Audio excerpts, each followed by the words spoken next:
Alright guys, welcome back. So we're going to look at how you can be rich in TBC. Might be a bit of an exaggeration, but you're going to make a lot of gold from it. But this is only going to work if you've got a rogue or a druid. I mean, a rogue is a lot better, put it that way. Don't big up rogues very often on this channel, as you know, but I'm leveling one on Classic, and the guys in the stream wanted a video on how you physically, how I'm going to make gold at 70, because obviously I can't really demonstrate in Classic, but I've got a plan and I want to share that plan with you.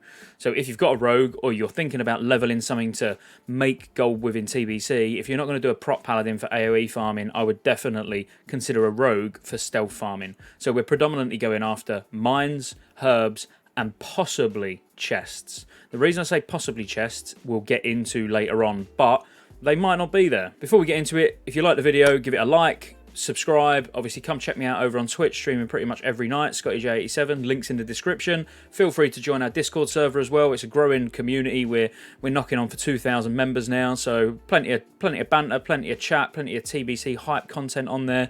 Not just from me, but from other content creators as well. But let's go. So, I mean, the easiest way will be for me to demonstrate by stealthing around my room on what you're going to do. I think it's probably the best option. You know, I mean, I could show you in game. I probably will end up showing you in game, but I think it'll be a lot better if I sneak around the room and show you how it's done. So you want to start in stealth, so creeping around, and you just creep around the room, and when you see a mine, you hit it. This is a terrible guide. What was I thinking? Oh. I'll tell you what, I'll just show you in game. So first of all, we're going to focus on Orcandon Dungeons, and these are basically the ones we're going to focus on for the rest of the video. I'm going to touch on a few others like Steam Vaults and stuff like that, but ideally, you want to be a rogue, and you want to have stealth, and you want mining and herbalism. Now, if you don't have herbalism, you just end up going mining, then places like Orcandon Crypts and Sefek Halls are probably actually the better places to go. As you can see, as soon as we've walked in, there's a mine. Now, you want to be subtlety. Now, if you're using this character purely just for making gold, there's no point being any other spec than a spec that gives you not just survivability, but stealth detection and double sprint, double vanish, double evasion. But as you can see, with a sap on this first guy, quite comfortably, we can get to that mine without any worries of dying. Now, I'll fast forward through a little bit so you can see us get to the next mine, but basically, you'll end up getting a couple of adamantite deposits each run. Prior to 2.2, chests spawned in dungeons, and I must admit, when I was doing research for this video, this actually came a bit of a shock to me as well, because I don't personally remember chests being removed from dungeons, but apparently in 2.2, due to rogues stealth farming Mechanar, specifically Mechanar, for chests, they remove chests from instances, full stop. Now, you can find that in the patch notes, but again, I'm not even going to say I completely forgot about it. I don't even remember it actually happening. But there is some good chest farms that you can do in Steam Vaults as well, if chests are in instances when the game actually launches. But as well as that, you can get Ancient Lichen, which is a really valuable herb, if you've got herbalism. This, we're going to focus on mining in this video, but I am going to show you the maps of the instances and where all the herbs are located. But it's quite easy to just stealth around with herbalism on and work out which ones you can and can't get. But let's focus on Orcandon for now. So, I mean, as you can see, it's really quite safe, especially a soul. You can get really close to these mobs and not really have to worry. You can more or less run straight through and press in sap, but I have got 5 points in the stealth, stealth detection talent. But as you can see, we've found our second mine, and this will be the last mine of the run. As I say, there's generally only 2, but it's 2 guaranteed mines each instance lockout. Now that's huge, because with the amount of competition that I see being going on in the world, you can come in here within a couple of minutes, find 2 adamantite deposits straight away, and it's very, very safe. Now, Orcandon Crypts, this one in particular, is extremely safe. As I say, in this particular run, I found 2 straight away. I did carry on all the way through the instance. There's no points in this instance that there's any fear of death, which I feel like I need to cover. It is quite straightforward. It's as straightforward as how you saw me get the first 2. You can then stealth all the way to the very last boss and check all the way there if you want. I didn't see the need of showing you the footage of that because it wasn't very lucrative. I found nothing. I found the first 2, I carried on through, got to the end. Now, this is a little tip which you may or may not take. I personally, in all the runs I've done doing this and all the research that I've done, I haven't had any issues. I haven't had anywhere where I had to physically fight anything. So what you can actually do in Orcandon Crypts and Sefek Halls, just engage the last boss and die and corpse run, but make sure you've got no gear on. You don't need any gear to do this at all, because you're not going to get in any problems. There's only one particular spawn that I found, but it was actually of Ancient Lichen, which I will get to when we get to that instance, which was in Mana Tombs, and you had to kill 3 non-elite mobs. So if you're herbalism as well, you might opt to keep your gear on, obviously, in case you do need to kill a couple of non-elites or whatever, or if you get in trouble. But me personally, I would do this with no gear on and just die at the end and run back in, because it's going to be a lot quicker than stealthing your way back out. Now, again, there is an exception, because there is Mana Tombs where you actually end up pretty much at the first boss when you run to the last boss, so that's fine. But if you're thinking, well, Sefek Halls is the same, it's actually not. The door stays locked until you kill the last boss, so that's a bit of a problem. But anyway, let's have a look at Sefek Halls. So again, with Sefek Halls, pretty much no worries here whatsoever. The mobs are only 68. You can quite easily sap these mobs, just to more or less run through them. You know, you've got no fear. But as I say, I would recommend sub, and I will show you at the end how I've actually done my build, just in case you're interested. Now, this particular area where I am now, where I've stopped, a mine can spawn here. It didn't on this occasion, but I just thought it was worth pointing out. And like you can see, within a minute or so of being in the instance, I've found a perfectly safe adamantite deposit to get. Please bear in mind, I did not do hundreds and hundreds of runs to get footage that makes this look lucrative. This was one run of each place with the camera on. I obviously had a scout around and done bits and bobs on this before I hit record, but this was actually the first dungeons recorded, and I had no issues with any of them, so I don't think you will either. But let's get back to Sefek Halls. So what you need to be mindful of is the first boss here. As you can see, it can see through stealth. Now, I've got the improved stealth talent, like I keep saying, so it was no issues for me. But if you hug the outside of the wall, it'll probably be no issues for you either. Now, the good thing about these dungeons as well is they're not very spread out. They are quite small. It doesn't take you long, you know, to stealth through, get your couple of mining nodes and get out. And like here, we've found the next one. Now, this is a beautiful one to have spawned, because you're probably looking at this thinking, well, I'm never going to be able to get it. You know, you told me a minute ago, get all your clothes off and do this naked. What chance have I got of killing a full pack of non-elite mobs? Well, don't be put off. You can get it. So all you need to do is just make your way round all of these birds. Again, it's all fairly safe. You're not going to have issues here. I'm not even distracting, but you could distract. Now, as you can see, I physically can't mine because I haven't got the skill, but you can see by the colour of the axe on the screen that I am in range. I could be mining this, absolutely no problem. Stood out of stealth, nothing's aggroing me, so you're not going to miss it. I personally wouldn't even worry now about too much, because if you've got your 2, that's probably all you're going to get, unless you're extremely lucky. What I would do in this situation is stealth to the boss, or just die here. In fact, I'll be honest with you, I don't even know why I ran all the way to the boss. But just get your character killed, that's all I'm saying, because you either got to stealth all the way back out now, or do a corpse run, and the corpse run will be quicker.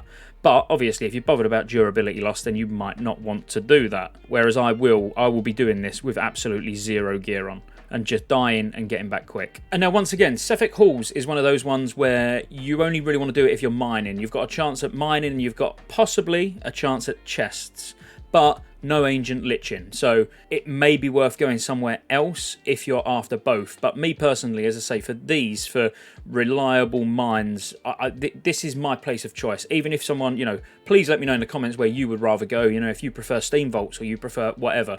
But, you know, it's these 3 dungeons that I'm going to show you and why they're the ones that I prefer. There are 4 dungeons here, as you know. There is Shadow Labs as well, and I am going to show you Shadow Labs and me going into Shadow Labs. The reason I don't like it is because they're that much higher level. It can be tricky. If they're, you know, if there's something stood right near a vein, they're the same level as you or higher. You got a bit more chance of being seen, and you can't get past the second boss, because the second boss, which is the big ogre that does all the mind controls, his door's locked. You can probably see how that's going to be a problem. But now this one, Mana Tombs, is actually, I do like this one. I like this one. This is useful if you've got mining and herbing, because you can get Ancient Lichen in here. Now, I've not got Find Herbs on, because I have not got Herbalism on this character. But I did go and physically find one with my eyes, which is amazing. just to be able to show you that they exist and that you can obtain them solo. But basically, for me, like I've said already, I'm probably not going to go herbalism. My plans for this as a farming alt is actually to be mining and jewel crafting. Now, I know I'm potentially doing myself out of gold, but my druid is going to have herbalism, my druid alt farmer. So I may do a full lockout in here as a druid for the herbs, full lockout as a rogue for the mines, but my druid is more for open world farming, obviously. But as you can see, we've just got to the first boss, and there's a perfectly safe adamantite deposit for us to get. So if you ran each of these dungeons so far like I have once, you'd have been guaranteed thus far 5 adamantite deposits, which require 0 combat, 0 gear, absolutely nothing, just completely free. And now it's just past this boss where there's an ancient Lichen. So these are just 3 non-elite mobs that you could absolutely plow through. You can sap the mob on the right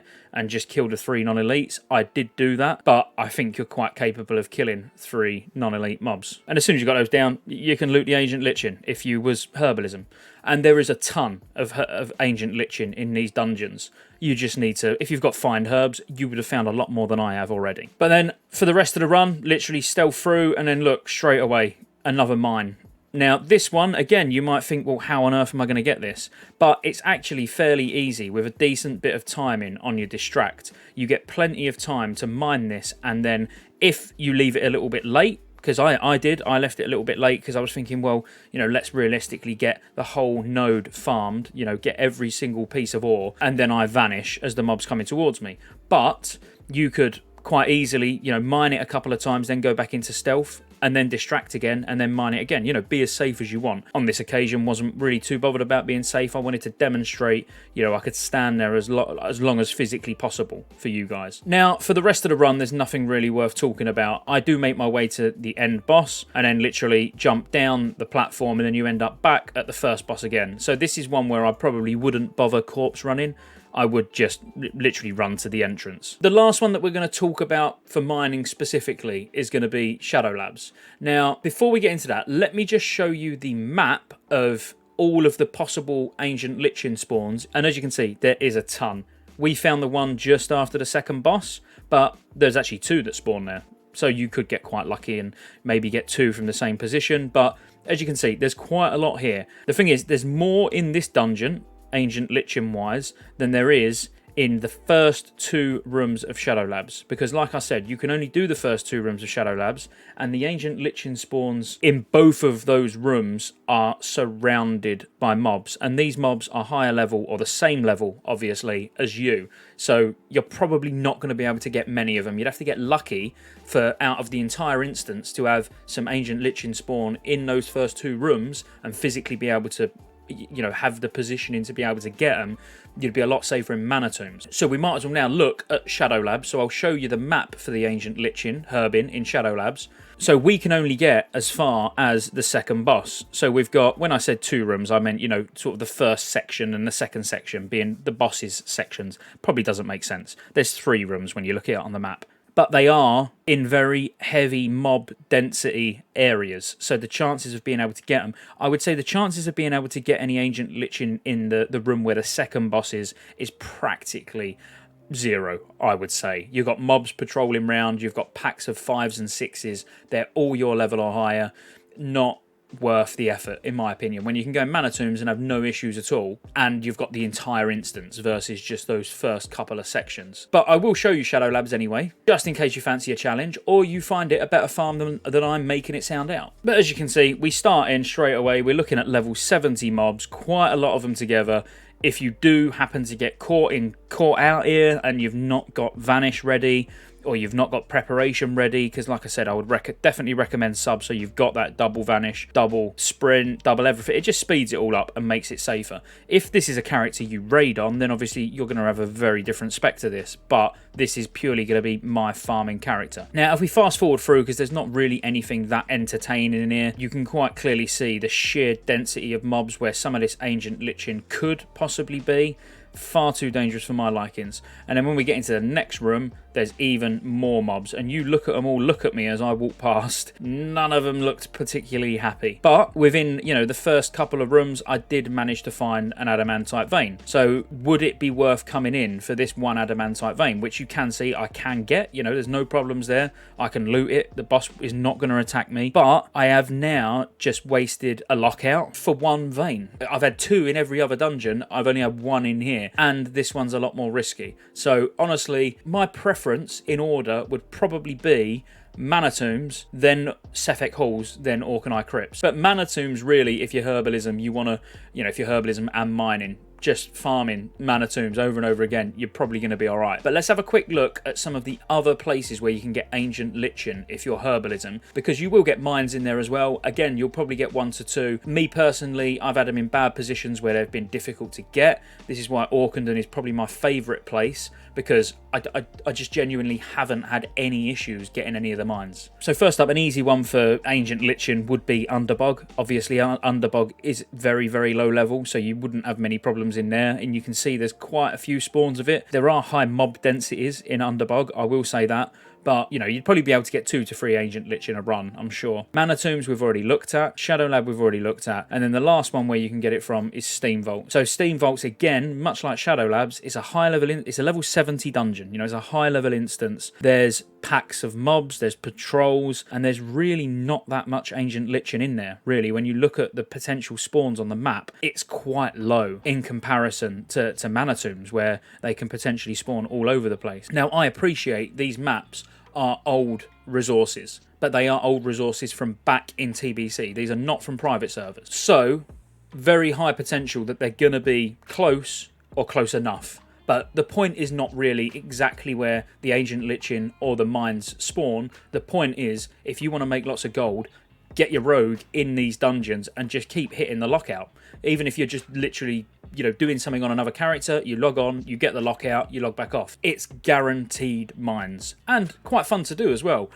And, you know, if you really want to, you can pickpocket everything in there as well to make a little bit extra. Or what you can, you know, the mobs that you can pickpocket, you can pickpocket. And like I keep fixating on, if chests are in the game, in instances, then you'll be able to get those as well. Just for anyone who's doubting the fact about chests, I will just put the patch note change on screen as well, so you can actually see that, you know, it was an official change. It's not something, it's not nothing from private servers or anything like that, because that's what I normally hear. They're like, oh well, no, they used to spawn back in the day. That's a private server thing. No, this is from the official original patch notes of TBC. And the final thing I want to just share with you is my talent build. But I'm just going to briefly just talk over what the key talents are. I'm not going to fixate on the talent build as a whole, because all I've done is gone for things that's going to help me reduce cooldowns on stealth, on evasion, just in case I get in trouble, vanish, all those sorts of things. Yeah, so like I said, I mean, the main things to focus on is you're going to want your 5 points in Master of Deception, so it reduces the chance that you're going to be detected while in stealth.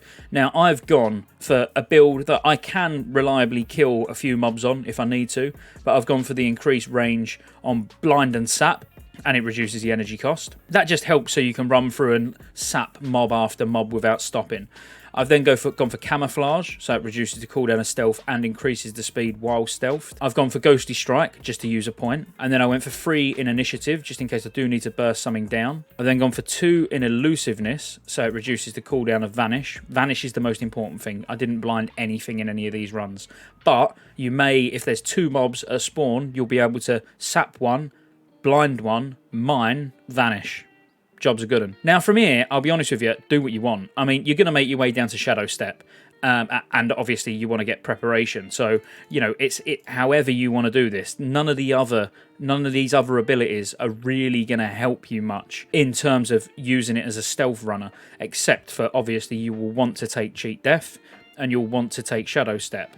And then in the combat tree, so make your way down there wherever you want. In the combat tree, I put 3 in Gouge, just in case I need it. I then put 2 in the Dodge, 3 in Improved Slice and Dice, 5 in Deflection, 1 in Riposte. Again, this was just in case I got in trouble. 2 in Endurance for the reduced cooldown on Sprint and Evasion, and then 2 in Improved Sprint. I didn't go any further down in the combat tree. Now everything else just went in here. You know, wherever you want to put the points, as long as you get Shadow Step and cheat death. And that's it. I mean, I genuinely hope you found that useful. I know it might even seem basic to some of you, but if you're considering farming mines and herbs out in the open world, I think it might be problematic. This way you can guarantee yourself a decent amount of ore to prospect or to sell or to do whatever you want with. I'm going to be prospecting it all, basically using these instance farms as my gem supply. That's literally what I'm going to be doing. So if you did enjoy the video, please like, subscribe, check me out over on Twitch, and I'll see you on the next one.